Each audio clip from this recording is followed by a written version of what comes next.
черные медведи, да? Все, я устал плавать. Нет, это девочка, мальчик там ходит. Там хочешь залезть туда, что ли? Да. Не можно. Ну, когда первый раз в бассейн запускали, первый раз прыгнула Коломана Анна на бассейн, когда запустили. Они что, задрались?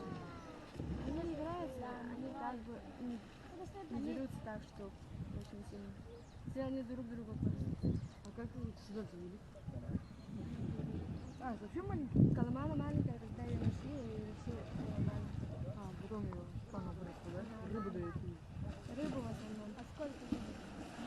6-7 килограмм в день. Одна медведица. Они спят. А, нет, они вообще лежат, да? В основном Валера прыгает, если жарко, то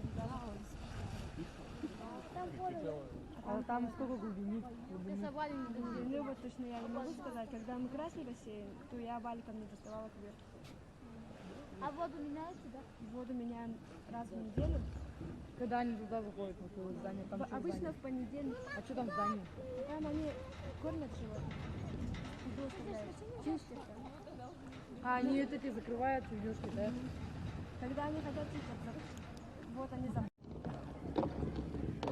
Самца, а это самец, самец, это женщина, да? Это самка Аня.